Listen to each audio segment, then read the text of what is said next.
now. Welcome to my video. These are my thoughts on Star Wars The Acolyte, Season 1, Episode 5, the episode entitled Night, which appropriately follows day. Another episode I love. The video will have spoilers for everything Star Wars leading up to and including this episode. And the show is rated TV-14, so will this video be... Yeah, when I did the video for episode 4, I thought it was not going to be until next week, but I found a way to, yeah, doing it now and live. And let's see, yes, I wanted to start with the, right, so, Episode 4, slightly underwhelming, still loved it personally, but yeah, I felt like this one really did a lot to make up for it. I'm not always the biggest fan of, like, lightsaber fights that have this many participants. I think you really gotta work hard to make that work. You know, I'm not, in general, like, the moment that you have something, like, one lightsaber is already cool. You know, having, like, 5 in one scene doesn't automatically make it 5 times cooler. It can just end up kind of chaotic. I thought they did a great job here, and I will admit, when I first, you know, when Osha wakes up and we just hear, before anything else, she finds the dead body of one of the Jedi, there was like a fraction of a second where I was like, are they seriously not gonna show the fight at all? Does she sleep through the entire thing? But no, thankfully we did, you know, and then we see some lightsabers partially obscured, and we hear the noises. Yeah, fantastic choreography on it. I love this thing of, like, so let's see, I think I'm going to keep calling him Master, because he says, you can call me Sith, but if I say Sith, that, you know, that has a different, that's a group normally in Star Wars. Is that supposed to mean that he's the first Sith? Because that doesn't quite line up with what we're told elsewhere. Yeah, the conservative grifters are going to have a field day with that line. I think, you know, I'm personally holding off judgment until I know more about what exactly it means to him. I mean, maybe it's one of those things where someone identifies, like... yeah, so I no longer watch them since they went all turf, but the Young Turfs, I mean the Young Turks, you know, they're not the first time someone went by the Young Turks. You know, they take the name because of what it means, so maybe that's what's happening here. You know, he's saying, I am in opposition to the Jedi, I have a red lightsaber, I have force powers, I am, you know, I am Sith. Yeah. Very cool that it turned out to be Kimir. Jesse Gender called it. Yeah, if you're not already subscribed to her, absolutely subscribe. She has such great analysis on Star Wars and other nerd stuff. Right, yes, to the fight. I really liked how he, like, in addition to the saber itself, like, he, you know, if you hit his wrist or his helmet, that also block. Like, at first I thought, oh, like Beskar, but it doesn't seem like it has quite the same properties as Beskar. Yeah, so, but yeah, that was really cool. Did not expect Yord and Jeki to die, especially just within one episode and within such a short amount of time. You know, we're only at the halfway mark. You know, this is, yeah, let's see. And it does do that thing of thankfully letting us know, no, there's not going to be plot armor for every single, because there's been a couple of action scenes where it was like, okay, would that really not work? Yeah. Let's see. But yeah, you know, Kimir hiding in plain sight like that was a really cool, because yeah, like, we thought he was capable with the poisons, but we weren't thinking of him as a physical threat. He's constantly, like, you know, oh, he got drunk because of, you know, and he's, like, apparently fooled by Osha, which now he must never have been fooled by Osha. He just went along with it. you know, I guess maybe part of his master plan or something. Yeah. Also, really looking forward to seeing more of. So May is basically posing as OSHA, although obviously, you know, Basil, I think was the name. You know, I'm thinking they have something to say about that because they can, they returned. The Jedi no longer need a tracker to track their tracker, and you know, yeah, they're gonna be able to tell this is not OSHA, this is May. That was the thing I didn't call out about episode 4. I appreciate that like at first OSHA is like, you know, is he with us, and then corrects they, because yeah, you know, you can't tell, you know, male, female, non-binary, you know, so just go with they. Let's see. I wonder if Amanda Stenberg herself had input on that, because I understand she goes by she, her, and they, them.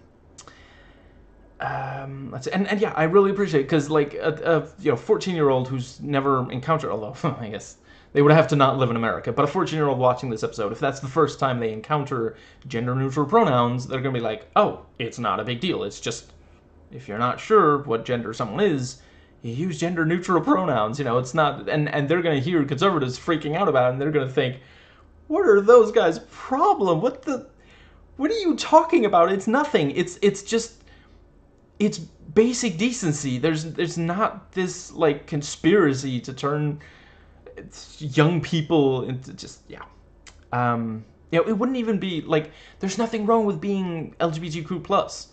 But no, it isn't trying to turn people that. It's just making the people who are that feel more welcome, as they should be. You know, it's the far right we should be socially shaming. Let's see. You know, because they can change, and they should change. Let's see, that brings us to... Yeah, and yeah, the Master brings OSHA with. So that's also an interesting, you know, I'm guessing he's going to try to train.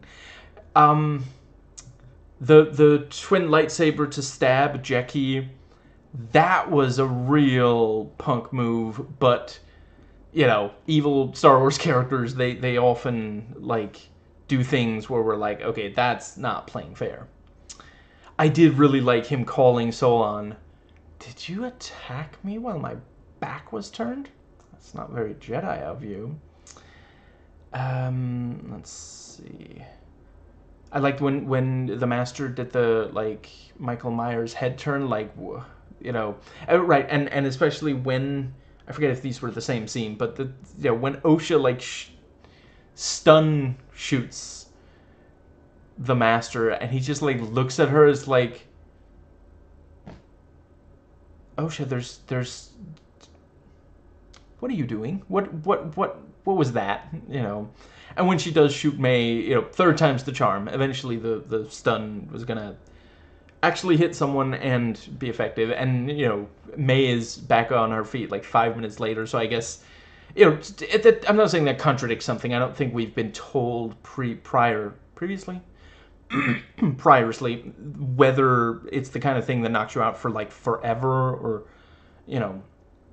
But or necessarily, it might also depend on circumstance. But yeah, it's like being knocked unconscious in an American movie or TV show. You know, maybe it'll last for 5 seconds, maybe it'll last for hours. Regardless, there's no permanent harm done.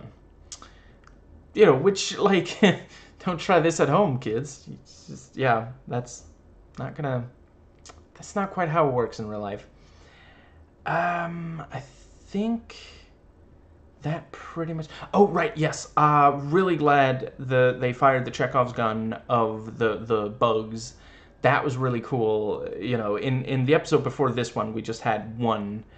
And you have this thing of, you know, as Jesse Gender also called out, you know, oh, it's an honor to witness, you know, someone going into the Force, becoming one with the Force. Yeah, but you were the ones that killed that thing. You know, that's a very disturbing, like, violence should always be the absolute last resort. It's sometimes a necessary evil. But the moment that you start saying, oh, it's a good thing, that's when you start actually doing it when you don't need to and saying, what, I did a good thing, And we've seen that with like American military actions where they're like, what? No, I they're one of the bad guys. I was supposed to, take them out.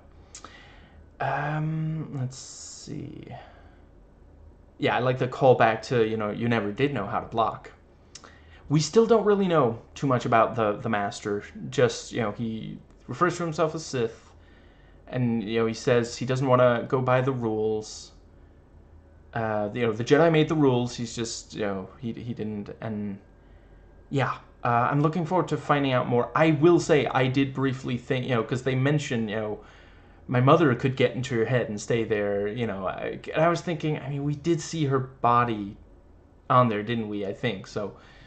But yeah, there's some chance that he was trained by one of them and, left for some reason and it became taboo to talk about, we don't talk about Sith. No. Yeah, really looking forward to finding out more about him. Yeah, it was brutal when he took out Jackie, like turned her into a punch card. Holy crap. And snapping the neck of Yord. I appreciate these are some gnarly deaths for Star Wars. Like a lot of times Star Wars will be like, let's make sure the 12-year-olds can watch and not go too far. And then you have stuff like that. He also like grabs May, I want to say it is, by the throat, something that, another YouTuber should be subscribing to. Jenny Nicholson did a video, very deep dive, on the failed Star Wars hotel thing. And she pointed out, in the sequel movies, we don't actually see Kylo Ren grab Rey by the throat very much, because we kind of understand the implications of a man grabbing a woman by the throat. I don't think this was them not understanding that. I think that was them invoking that, and I do think, as long as you do something with it, you just shouldn't invoke it just to, like, be like, oh, look at this kind of thing. Now, let's see. Yeah, so IMDb trivia for this episode. Towards the end of the episode, when Kimir sets his helmet down next to Osha, who is lying on the ground, you can briefly hear a bit of Kylo Ren's theme from The Force Awakens. Very cool. I also do like that part of his helmet, there's a little bit of that thing going on of Kylo's helmet in Rise of Skywalker, where it's been, like, fixed, and you can clearly tell where it was broken before. Not quite to the same extent, but yeah.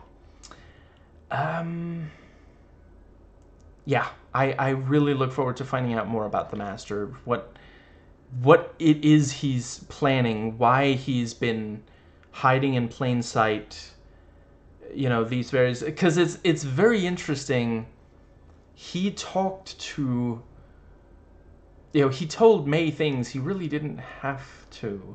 He said, I don't work for, what was it? I owe the Master something. We have a different agreement. Which now we see, no, that isn't the case at all. Let's see.